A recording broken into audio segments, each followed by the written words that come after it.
so as per assignment 1, we touched a lot of survey tools, particularly SurveyMonkey and Google Forms, and did a little how-to on using those. For this assignment, assignment 3, we are using Qualtrics, which is another survey software, and I'm just going to go through on some of the features and how you can learn to use Qualtrics. Okay, so we are going to work with Qualtrics, which I've never used before, so this is a bit of an interesting thing. So we are going to create a survey. We will create a blank survey and we will see how we go. So the project, I'm going to call it the Maori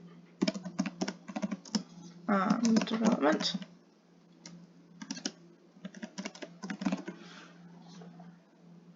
Create a blank. Yeah, I'll just create a blank, yep. Let that load.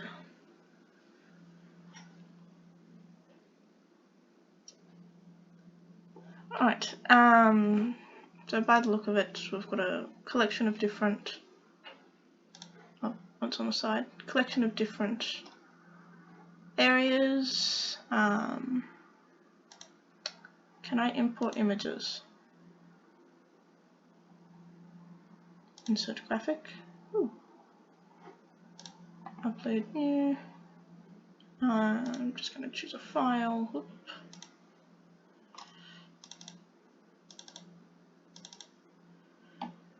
Okay, so choose a file.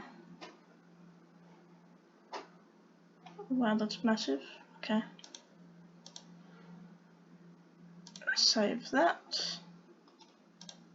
Oh, I don't know what I've done. I'm going to come back when I learn how to do this. Alright, so I think I now know what to do. So after putting in your little text on what you're doing, we're going to go on the little button, insert graphic, upload a new graphic, choose file. We're now looking at access to water, so I need to find the little boat in the water, river access, upload that. We're going to downscale it to about 200 so it's small enough to read and see everything on one screen. And there we go. And we can do that then with all the spaces. Click on it, insert graphic, upload new graphic, choose the file, find that file, and open.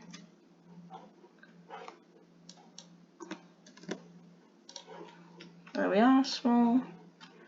There we go. So I will go through and do the rest of those. Alright, so I've now got a couple questions in. I'll just now show how to do a new one. So we're going to go create a new question, and the new question will pop up. We're now going to look at what kind of open space.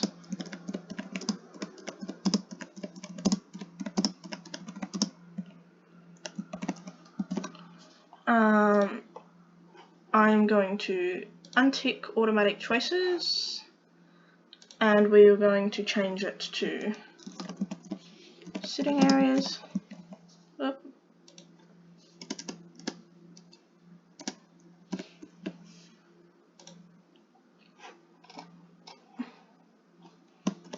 Playgrounds.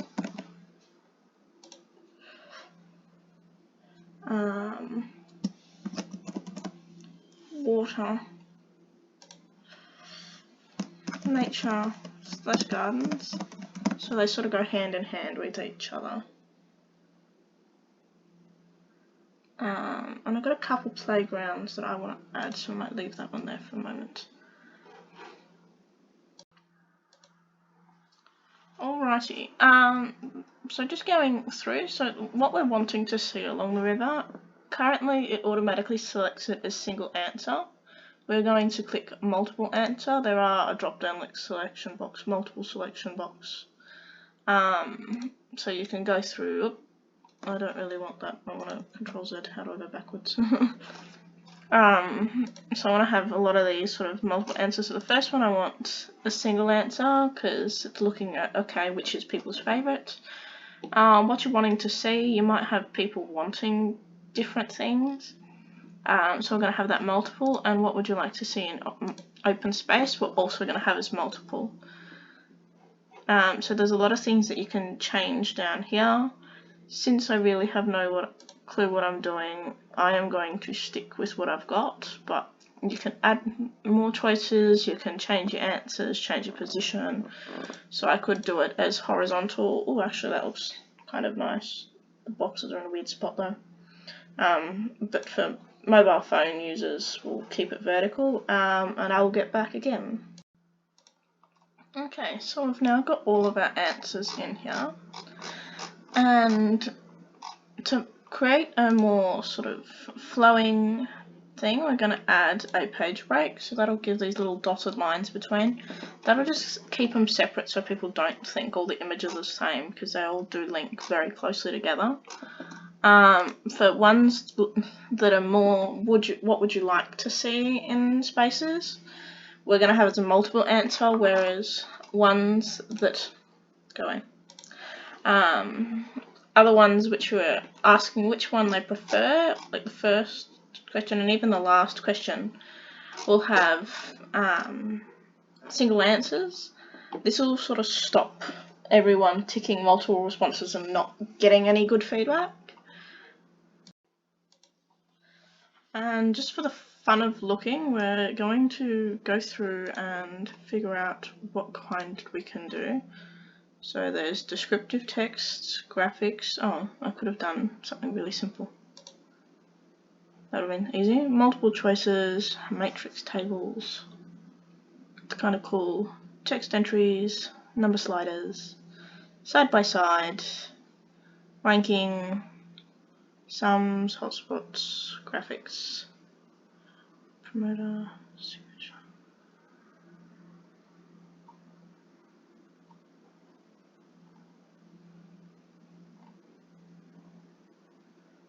It's got a lot of different things, so from very easy questions that you usually see in surveys to very advanced things like adding a time limit. So we're not going to go into much detail for this survey. I might then go into a couple of the other specialty fun ones to see what happens, but yeah. So rather than having multiple choice, we're going to do a couple different things. So this one I've now done as a ranking order. Rather than drag and drop, which can get lost on things like iPhones, we're going to go with buttons, so that way you can click your button for what you feel like your thing is, and you can't double click on a button. So you can go 1, 2, 3, 4. Yeah, gosh. And you can do that in any order as well. So it's kind of fun. Alright, so after completing the survey and then adding where we're distributing it to, so we've got this link which we're doing.